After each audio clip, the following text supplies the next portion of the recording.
আসসালামু আলাইকুম বন্ধুরা, ছবি আঁকানোর দ্বিতীয় ভিডিওতে আপনাদের স্বাগতম। আজকে আলোচনা করব পেন্সিল নিয়ে। পেন্সিলের অনেক প্রকারভেদ থাকে, যা অনেকেই জানে না। যারা নতুন ছবি আঁকায়, আজকের ভিডিও তাদের জন্য। তারা আজকের ভিডিও দেখলে পেন্সিল সম্পর্কে সম্পূর্ণ জানতে পারবে।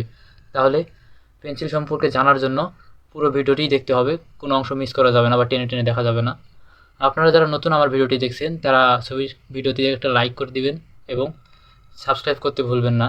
পাশে থাকা বেল বাটনটিও অন করে দিবেন, যাতে আমার ভিডিও আপনারা সর্বপ্রথমে পেয়ে থাকেন। যাই হোক, কথা না বাড়িয়ে ভিডিওটি শুরু করা যাক। সো বন্ধুরা, ছবি আঁকানোর সবথেকে গুরুত্বপূর্ণ বিষয় হচ্ছে পেন্সিল। একজন শিল্পী পেন্সিলের মাধ্যমে সব কিছু ফুটিয়ে তোলে। এই পেন্সিলের মধ্যে আছে অনেক প্রকারভেদ। এর মধ্যে সব থেকে যেটা হালকা কালার দেয় সেটার নাম হচ্ছে এইচবি নামে যে পেন্সিলটা আছে, এটা সব থেকে হালকা কালার দেয়। হালকা কালার দেওয়ার জন্য এটা দিয়ে আমরা প্রথমে হালকা করে ঘষে দেখাচ্ছি আপনাদের। এটা দেখেন, একবারে হালকা। এরপরে আসে টু বি পেন্সিল, যেটা একটু গাঢ় হয়। টু বি পেন্সিল একটু গাঢ়। তারপরে আসে ফোর বি নামে পেন্সিল, যেটা টু বির থেকে আরেকটু গাঢ়।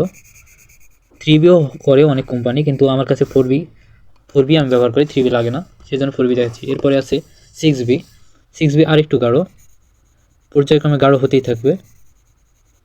এটা হচ্ছে 6B পেন্সিল। তারপরে আছে 8B পেন্সিল, 8B আরেকটু গাঢ় হবে। তারপরে আছে 10B,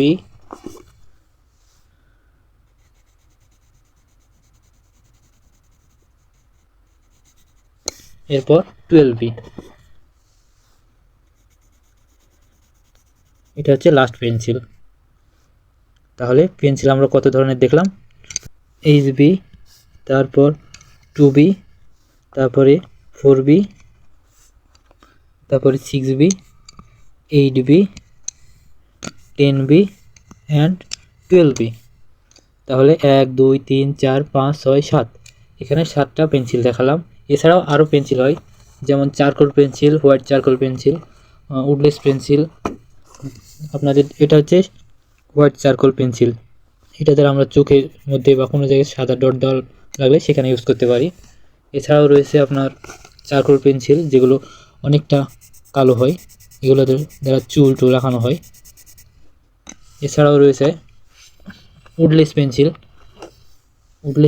যেগুলো পুরোটাই পেন্সিল, এটাতে কোনো কাট নাই বা কিছু নেই। পুরোটা কাছে নিয়ে দেখালে বুঝতে পারবেন, এটাতে কোনো কাট নাই, পুরোটাই পেন্সিল, পুরোটাই। এছাড়াও রয়েছে মেকানিক্যাল পেন্সিল বা আরও অনেক ধরনের পেন্সিল রয়েছে, যেগুলো আমার কাছে আপাতত নাই, শেষ হয়ে গিয়েছে।